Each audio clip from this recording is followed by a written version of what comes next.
여러분 안녕하세요.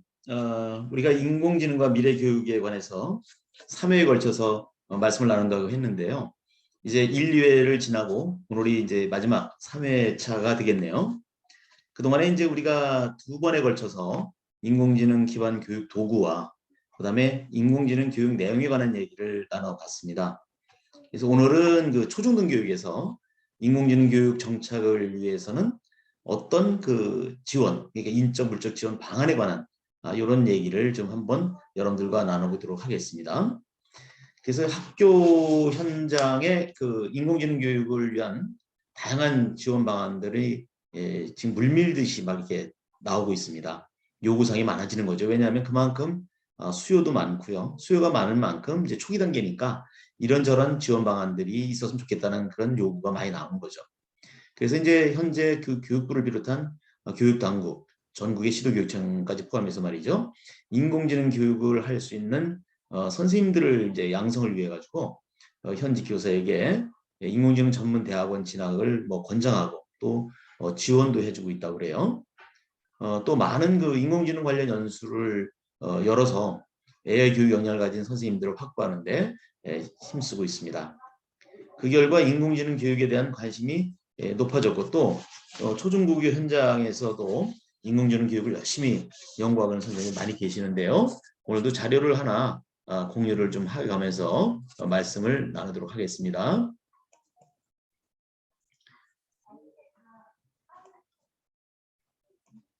자, 요거는 이제 뭐 우리 앞서 말씀드린 대로 오늘 이런 말씀을 나눈다고 말씀드렸으니까 넘어가겠습니다.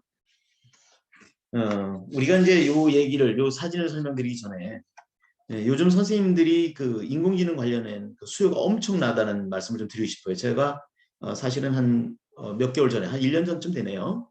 그때 이제 서울에 계시는 초중고 선생님들, 그 정보화 쪽에 이제 능력이 뛰어난 그리고 활동을 열심히 하시는 아주 열정적인 선생님들이 그 법인을 하나 만들었습니다. 그래서 KDAI 해서 인공지능 역량진흥원이라고 이렇게 이제 우리가 부르고 있는데요. 거기에 이제 그 제가 이사장을 맡게 됐어요. 그래서 이제 그 아주 열심히 하는 선생님들 활동을 좀 이렇게 좀 도움을 드리고 또 같이 함께 고민하고 이런 활동을 하고 있는데요. 거기에서 지금 어떤 거를 해봤냐면 이제 학교의 여러 가지 이제 교육청에서도 그 인공지능 관련 무슨 예산이나 컴퓨터 관련 이런 정보 관련 교육 관련 예산을 내려보내는데 그 예산을 어떻게 집행할지 그런 그 계획을 짜고 하는 것조차도 실제 학교에서는 쉽지 않거든요. 그래서 이제 그런데 어떤 컨설팅도 해드리고 이런 역할을 하고 있습니다. 그래서 우리가 어떤 뭐 영리를 추구하는 게 아니라 교육당국의 지금 출발점에 있는 인공지능 교육 관련 이런 여러 가지 사업이나 이런 것을 우리 학교 현장을 좀 지원해주는 그런 봉사 차원에서 하자 그래서 지금 활동을 하고 있는데 놀라운 게 하나가 있습니다. 뒤에서도 얘기가 나오고 있습니다. 그 관련해서 세미나를 열었는데요. 온라인으로 말이죠. 이 도선고등학교라고 하는 학교가 있는데 거기에서 이제 그 선생님들 이제 강사를 모셔서 이렇게 한번 해봤어요. 그런데 그 지원자가 말이죠. 막 거의 1,000명 가까이 이렇게 지원을 해오는 거예요. 그래서 깜짝 놀랐죠. 한 뭐 2, 300명 오시면 봐오겠다 그랬는데 이게 뭐 1,000명 가까이 오는 거예요. 그래서 그것을 몇 차례 하다가 이제 교육청에 있는 그 담당자들도 알아야 결국 이렇게 선생님들이 수요가 많으니까 지원을 좀 더 잘해야 되겠구나 하는 자극이 올 거 아니겠어요. 그래서 그 담당 장학관을 이제 같이 초청을 해서 그 장면을 실제로 보게 했습니다. 그랬더니 이제 이 사람들이 그 뒤에 가서 뭐 얼마나 정책에 반영을 할지는 모르겠습니다만 어쨌든 감동을 하고 갔다 이런 얘기를 들었습니다. 이만큼 요즘 인공지능과 관련해서 미래 교육에 관해서 여러 가지 얘기가 나오다 보니까 선생님들도 빨리 적응을 하고 또 인공지능 교육이 왜 필요한가에 대한 그런 그 뭐랄까요 인식이랄까요 이것을 이제 갖고자 하는 그런 노력들이 곳곳에서 일어나고 있다. 굉장히 고무적이고 참 바람직한 거죠. 자 여기 보이시는 이 사진은요 그 서울에 있는 그 AI 융합 교육연구회라고 하는 그런 모임이 있어요. 거기 선생님들이 모여서 인공지능 교육 연구 발표를 하고 있는 모습입니다.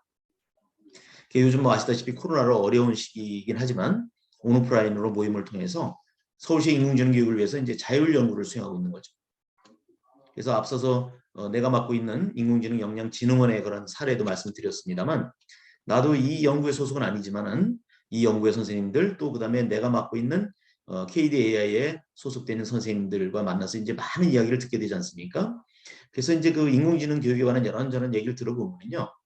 현장에서 무엇이 필요한지 또 그래서 우리가 인공지능 교육을 어떻게 지원을 해야 되는지 그런 방안에 대해서 생각을 해보게 되더라고요. 그래서 내가 만약에 어떤 그 교육감이나 뭐 교육부 장관이나 이런 입장이 있다면 이런 선생님들을 어떻게 지원해야 될까 하는 그런 차원에서 좀 말씀을 나눠보고 싶은데요.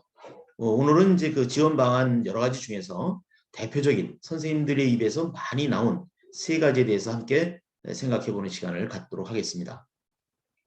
우선 현장에서 가장 필요한 인공지능 교육 지원 방안이 보면 이렇게 세 가지가 있는데요. 첫째는 AI 융합 교과 연구 활성화입니다. 그러니까 인공지능 융합교과입니다. 융합교과에 대한 연구를 활성화하는 것을 지원해달라 그런 얘기죠. 그다음 두 번째는 공교육 인공지능 교육 플랫폼을 좀 개발하자. 그래서 지난 시간에도 말씀드렸습니다만 뭐 영국이나 그다음 미국이나 핀란드나 이런 데서는 이미 공교육에 인공지능이 이제 그 교육 시스템으로 자리를 잡고 있잖아요. 근데 우리는 이제 그게 안 돼 있으니까 좀 그런 것을 좀 개발해야 되겠다. 그다음에 세 번째는 이제 인공지능 교육 공간을 좀 재구성해야 되겠다. 지금까지 어떤 컴퓨터실 이런 거 가지고서는 좀 곤란한 부분이 있거든요. 그래서 이게 많은데 이 세 가지 정도가 그 선생님들 입을 통해서 들어본 시급하다고 얘기하는 인공지능 교육 관련 지원 방안이다. 이렇게 주제를 삼고 이제 하나씩 말씀을 좀 나눠보도록 하겠습니다. 우선 첫째는 그 인공지능 교과 연구 활성화입니다. 그래서 먼저 인공지능 교과 연구에 관한 이야기부터 한번 나눠보도록 하겠습니다. 우선 그 본격적인 얘기를 시작하기 전에 여러분들에게 질문 하나 드리겠습니다. 왼쪽에 보이는 그림이 뭐냐면 블록을 통해서 박자와 음의 높낮이를 이제 코딩해서 음악 작곡하는 실습 장면입니다. 그럼 과연 이 수업은 여러분들이 볼 때 음악 수업이에요? 아니면 코딩 수업입니까? 어떻게 생각되십니까? 네. 그럼 또 이번에는 오른쪽에 보이는 그림을 보시죠. 이건 이제 노벨 엔지니어링이라고 하는 수업 기법 들어보셨죠? 노벨 엔지니어링 수업 기법이 있는데요. 먼저 이제 우리 학생들에게 어떤 소설책을 하나 선정을 해서 다 함께 이제 소설책을 읽도록 합니다. 그리고 이제 소설 속에 있는 문제를 학생들이 함께 토론하면서 이 시간 뒤에 이에 관한 다양한 해결책을 브레인스토밍을 통해서 이제 도출하게 되죠. 그리고 이를 해결할 수 있는 해결책을 인공지능 소프트웨어 교육을 통해서 구체화시켜 보는 겁니다. 그리고 다음에는 자신의 이제 해결책에 관한 발표를 하고 또 같은 친구들 그리고 선생님과 함께 피드백을 통해서 해결책을 좀 더 개선해 보는 작업을 합니다. 마지막으로 이제는 해결책을 통해서 기존의 소설에 나온 문제점을 보완한 이야기를 재구성하는 것으로 이제 이 1년의 수업이 마무리가 됩니다. 그럼 여기서 또 질문 하나 드리겠습니다. 이 수업은 과연 독서와 글쓰기 수업입니까? 아니면 AI 소프트웨어 수업입니까? 어떻게 생각되세요? 자, 사실 정답은 없습니다.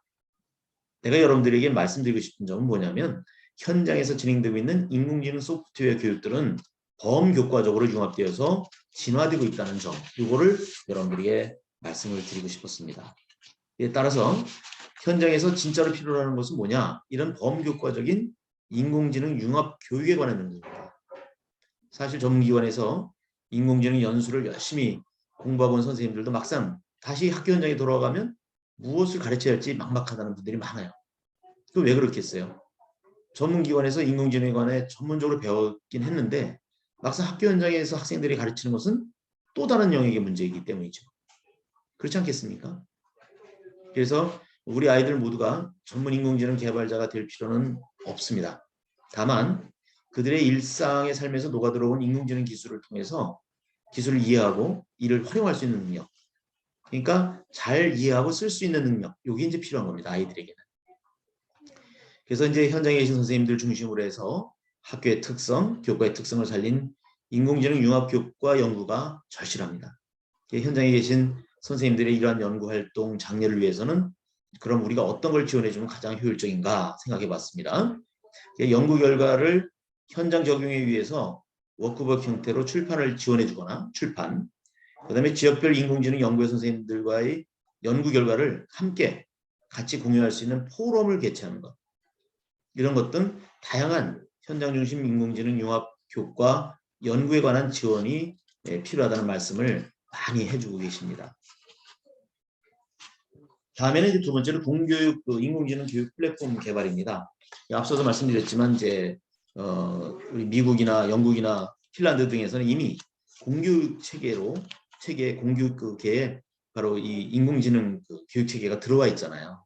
근데 우리는 유감스럽게도 뭐 일부 사교육 기관에서는 그게 이제 좀 나타나고 있고요.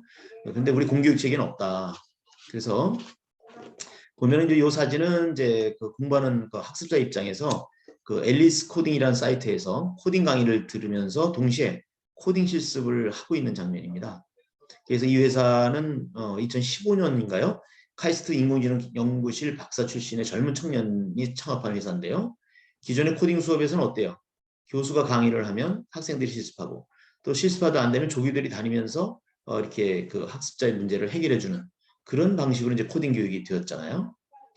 그런데 이제 그때 이 청년이 창업하기 전에 이것은 매우 비효율적이다라는 것을 이제 알게 됐고, 그래서 이제 그 배우는 사람이 스스로 코딩을 공부하고 발생한 문제점을 해결할 수 있는 그런 플랫폼이 있으면 얼마나 좋을까라는 생각을 한 거예요. 그렇게 되면 굳이 교수님이 똑같은 강의를 반복 안 해도 되고, 또 조교들이 이 뒤에 대기하고 있다가 학습자를 한 명 한 명 도와줄 필요도 없다고 생각한 거죠. 비효율적인 걸 없앨 수 있다고 생각한 거죠. 그 결과 그래서 앨리스 코딩이라는 회사를 창업하게 됐고, 앨리스 코딩은 그 해당 사이트에서 이제 코딩 교육과 실습이 통합적으로 진행되는 거죠. 이 코딩 교육을 받고 실습을 하고, 실습을 하다 안 되면 조교 와서 해주고, 이런 게 없어진 거죠. 동시에 이루어진다. 또 실습에서 에러가 생겼을 때는 스스로 해결할 수 있는 코딩 교육 플랫폼이 이제 되게 된 거죠. 이 프로그램이. 그래서 지금 이제 소프트웨어 교육에서 큰 영향을 가진 회사가 되었다고 해요. 나도 가보지 못했습니다만. 그래서 이런 그 플랫폼을 가진 회사는 이 앨리스 코딩이라는 회사만 있는 건 물론 아니죠. 네. 그래서 이제 여러 회사가 있는데요. 이 사진은 좀 다른 건데요. 이제 아이펠이라는 사이트입니다. 아이펠 실습 화면인데요. 이것도 이 사이트에서는 인공지능 프로젝트와 관련된 이제 다양한 실습 주제를 제시하고 이를 구현할 수 있도록 그 학생들에게 한 단계 한 단계 실습을 제시해서 결국에는 어려운 프로젝트도 직접 할 수 있도록 도와주는 그런 교육 플랫폼입니다. 그래서 이제 기존의 지식 체계가 분명한 교과에서는 잘 쓰여진 교과서 혹은 참고서들만 있어도 자기주도 학습이 충분했습니다. 그렇지만 인공지능을 활용하는 미래 교육에서는 너무나 빠르게 변하는 기술이다 보니까 그 속에서 학생들이 직접 실습해보고 실험해보며 인공지능 기술을 배울 수 있는 인터랙티브한 플랫폼이 필요하다고 선생님들은 말씀을 하고 계세요. 그러니까 뭐 배우고 실습하고 따라가고 이건 아니라는 거죠. 배우고 실습하는 것이 동시에 이루어지는 그러한 플랫폼이 필요하다. 이게 바로 이쪽에 관심이 있고 전문가의 선생님들이 하는 말씀이죠. 하지만 내가 방금 소개해드린 인공지능 교육 플랫폼들은 특정한 회사에서 운영하고 있는 유료, 돈을 내고 하는 서비스들이죠. 따라서 공교육 현장에서도 우리 학교에서도 학생들이 주도적으로 참여할 수 있는 인공지능 교육 플랫폼이 있어야만 하겠고, 그것이 만약에 만들어진다면, 그래서 공급이 된다면 선생님들은 이거를 활용해서 한층 더 전문적인 인공지능 교육을 아이들에게 해줄 수 있다, 이런 생각이 듭니다. 이게 아주 그래서 이 공교육에 이런 플랫폼이 들어오는 것, 이것이 시급하다. 즉 국가가 나서서 해줘야 될 일이죠. 그래서 그동안에 뭘 했는지 모르겠어요. 맨날 뭐 인공지능이 어떻다, 미래학교 어떻다, 뭐 아주 그 유력한 그런 뭐 입장에 있었던 분들도 지금 많이들 이 분야를 얘기를 해요. 그런데 보면 거의 무슨 사교육업체 수준, 그 사기업, 그런 거와 이렇게 그 연계된 뭐 그런 정도 수준 아닌가. 그래서 요즘 이제 에듀테크 기업들이 많이 생겨났는데요. 그것도 이제 분명히 앞으로 우리 공교육에 들어와서 많은 기여를 할 겁니다. 그렇지만 그에 앞서서 그와 거의 같이 우리 그 공교육 시스템 안에 이것을 국가가 나서서 빨리 플랫폼을 구축해 주는 것이 무엇보다 필요하다. 그러면 지난번에 말씀드린 것처럼 같은 교실에서 공부하고 있지만 그 학생 수만큼의 수준별 수업도 가능한 것이 바로 인공지능을 활용한 수업이다라는 말씀을 드렸잖아요. 그죠? 네, 그래서 또 학생 스스로도 할 수 있고요. 또 경우에 따라서는 그 학생들 수준에 맞는 그런 어떤 그 분석을 통해서 최적화된 수업을 온라인으로 제공도 해줄 수 있고 말이죠. 그 영국에서 그런 게 있다 그랬잖아요. 우리라고 못할 게 없지 않습니까?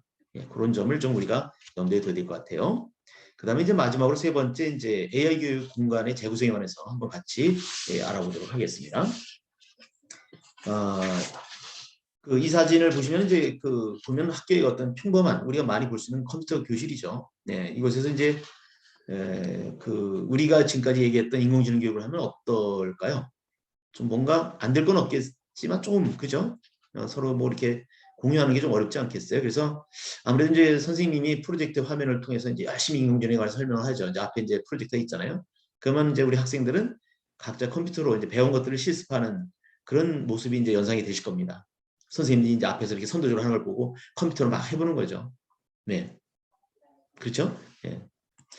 그 다음에 이 사진은 이제 부산에 있는 부산 컴퓨터과학고등학교 이제 인공지능 실습실입니다. 그래서 인공지능 실습실 여러분들이 이제 못 본 분도 많이 계시고요. 또 좀 다양하게 구성을 하고 있는데요.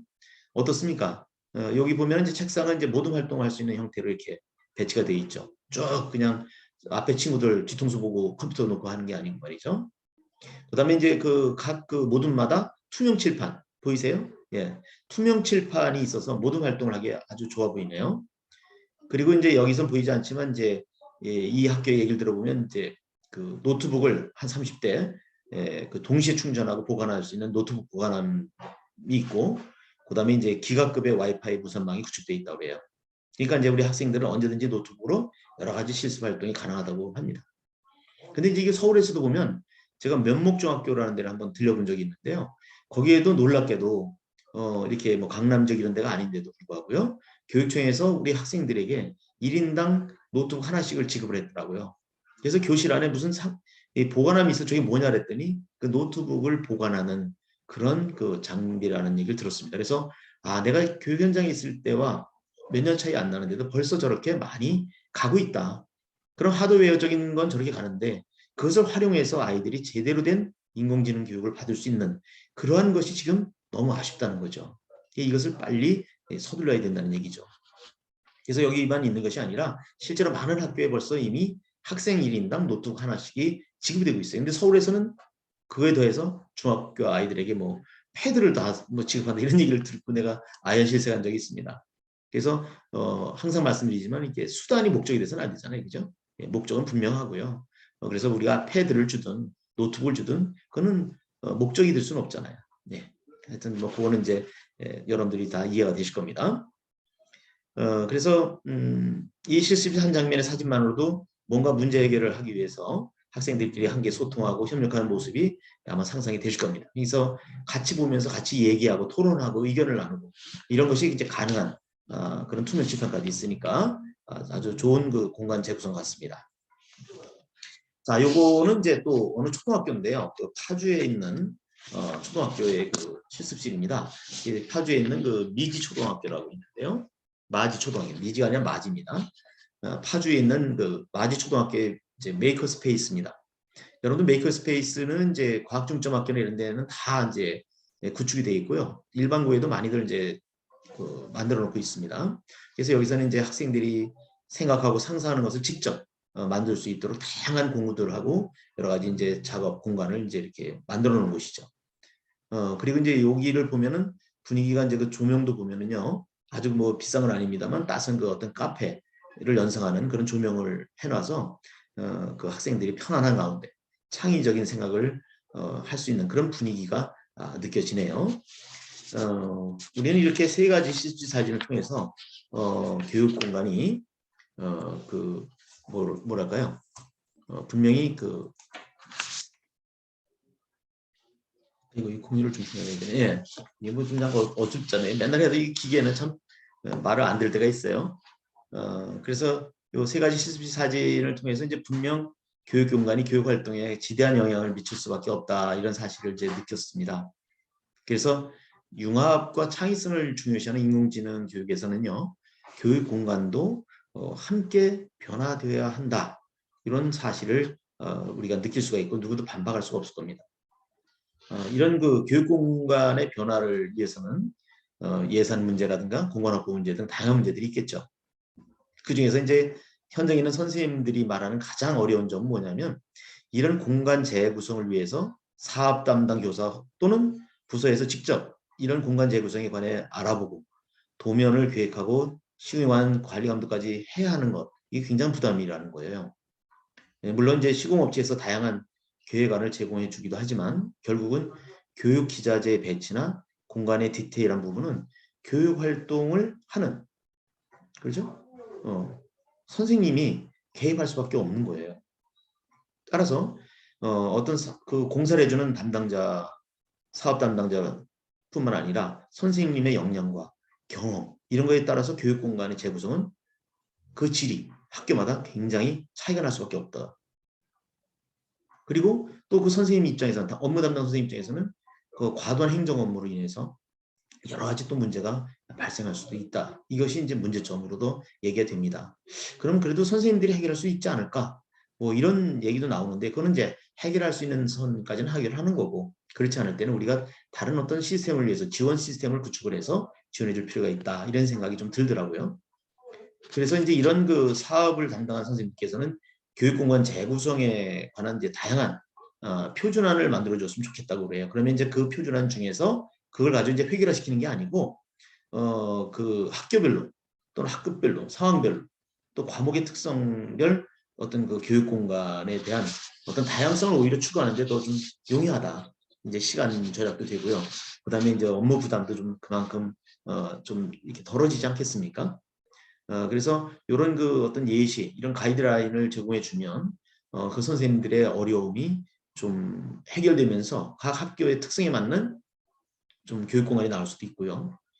그렇게 이제 하다 보면은 그 선생님들도 완전히 새로운 일을 하는 것보다는 좀 뭐랄까 좀 수월하달까요? 예, 그 추진하시는 게 말이죠. 그래서 업무 경감이 그런 차원에서도 좀 이룰 수 있다 이런 생각이 듭니다. 그래서 지난 시간부터 이제 총 3회에 걸쳐서 인공지능과 미래교육이라는 이제 얘기를 여러 가지 사례를 가지고 나눠봤는데요.